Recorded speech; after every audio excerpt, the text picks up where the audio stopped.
Floryn isn't just another support. She's a powerhouse with a win rate hovering around 57% and a jaw-dropping ban rate of over 68%.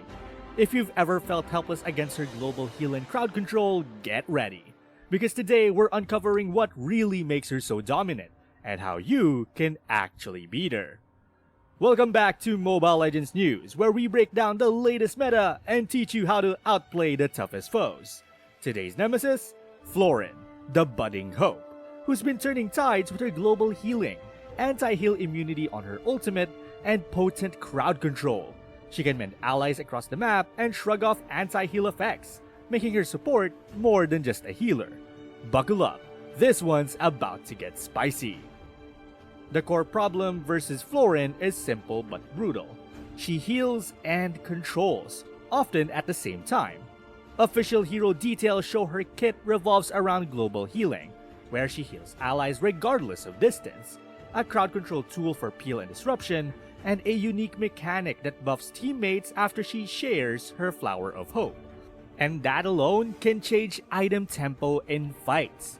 This combination means Floryn doesn't just keep one carry alive, she converts mistakes into sustainable team fights. From a macro perspective, Floryn creates three overlapping problems. First, her sustain stretches the time window enemies need to win when they're in an engagement. Burst comps that expect short trades find their damage cancelled out when Floryn heal hits. Second, her peel and CC choices let her protect priority targets. Divers and assassins struggle when their target gets a guaranteed heal plus a stunner slow. Third, because of how official rank data shows her extremely high ban rate, many players rarely play against her in practice, so teams lack the muscle memory to exploit her cooldown windows. But why do standard counters often fail? People try just kill her first, but Floryn's item share and range healing let her influence fights from safety. Others overcommit to flank attempts and get punished by her AoE or by teammates who reposition around her heals. On top of that, balance tweaks on the official patch log show Moonton has adjusted her kit to preserve the uniqueness of her global heal while making some crowd control aspects more counterable, meaning the meta response must evolve beyond brute force. So if you can't force her into short isolated duels or deny her from reaching the fight's midpoint, she will outvalue you every time. Fighting Floryn is like trying to win an argument with your mom. No matter how good your point is, she always has the final word. Official mlbb data shows that she remains as one of the most successful supports in ranked play, with her Bloom healing her team globally, her So scattering little healing fruit bombs, and her Sprout providing crowd control that can ruin a dive before it even begins. This mix of sustain and utility makes her the backbone of countless victories. But just like any unkillable hero, there are ways to poke holes in her floral armor. The first step is understanding where her strength actually lies. It isn't raw damage. She's no Gusion or Beatrix. Her power is the sheer time extension she gives her team. She stretches fights long enough for her damage dealers to scale, survive burst, and even turn a losing skirmish into a 4-0 swing. And because her ultimate heals across the entire map, you can't just avoid her lane and expect to escape her influence. If you've ever tower dived a low HP marksman only to watch them suddenly glow green and live with 10 HP, yep, that was Floryn flexing her spa day energy from halfway across the map. So how do you fight that? You bring the party crashers. Heroes like Basha are practically designed to ruin her vibe. His passive reduces healing and shields by a flat amount, which makes Floryn's sustain feel more like a drizzle than a downpour. Instead of her team bathing in regeneration, they're scrambling for cover because the healing just doesn't land the same way. Basha's mobility also keeps him glued onto her, turning her safe lantern zone into a danger zone. Official hero matchup resources consistently highlight Basha as one of her hardest counters, and for good reason. If you prefer something a little sneakier, Natalia brings the perfect counterplay. She silences Floryn, and once silenced, that global bloom is just a decorative light show. Floryn's lack of dashes or mobility skills makes her a sitting duck once Natalia gets her claws in. Imagine sneaking into a garden and pulling the plug on the sprinkler system before anyone notices. That's exactly what Natalia does. The heal never arrives, the team panics, and suddenly the unkillable squad looks very mortal. Then there are heroes like Jawhead.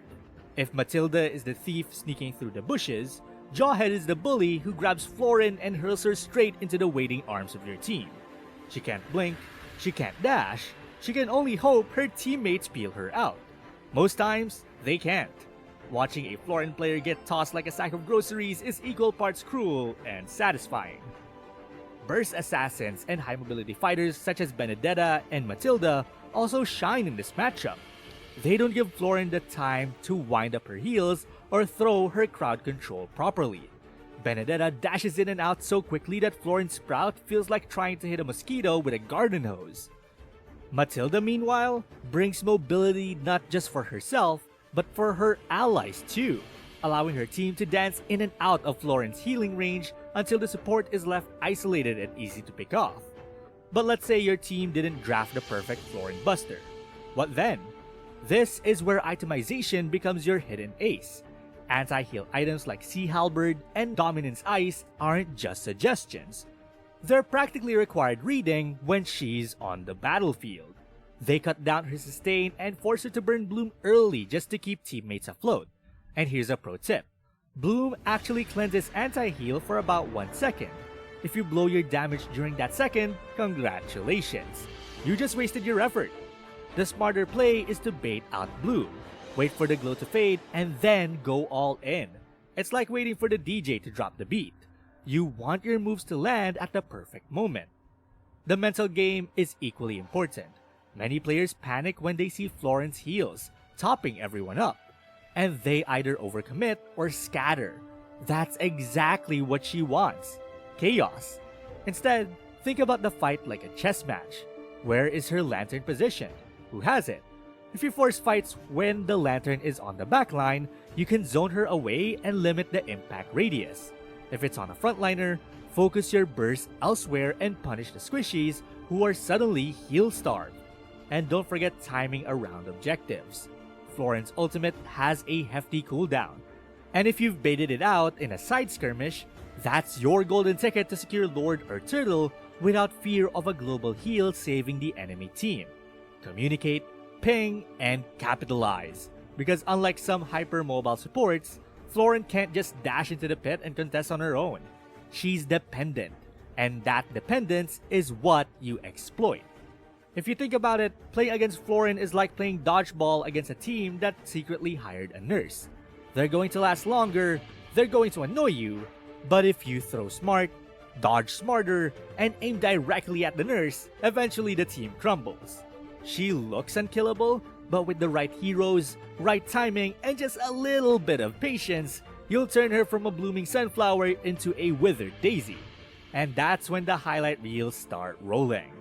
But if you still need a bit of help, let's zoom in on the hero who's consistently able to make Floryn hit respawn. And I don't mean just once, but every time she tries to throw shade or healing your way. Based on official stat-based guides, community data, and analysis sites referencing Moonton's numbers, Basha stands head and shoulders above the rest as the ultimate Floryn stopper. Why does Basha work so dramatically well? Picture this. Floryn is a soothing spa on legs. Global healing teammates, wiping debuffs, and dishing out peel like she's running a 5-star resort. Then comes Basha, and his passive Basha Mark. It's like giving her spa sandals monkeypox. It flat out reduces healing and shield effects for enemies, rendering Floryn's carefully timed bloom a soggy, underwhelming whisper of support. And there's more. Basha isn't just a walking mind game. He has mobility and crowd control to stick to Floryn like bubblegum on a hot sidewalk.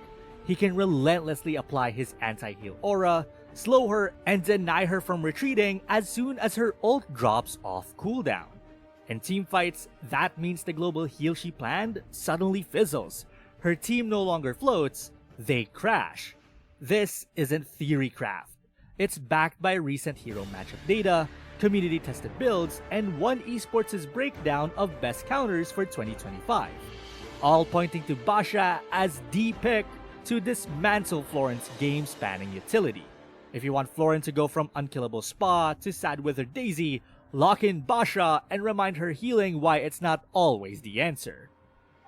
Defeating Floryn isn't about brute force, it's about strategy.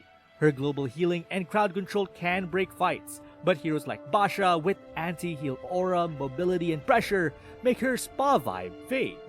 Combine good timing, healing reduction items, and smart positioning timing, and suddenly Floryn's bloom turns into a bloom fail. Strategy beats sustain every single time. Now here's a question for you. What's your favorite way to deflate Floryn's global heal? Or maybe you've found a surprising anti-Floryn strategy not mentioned here. Drop your tips in the comments below.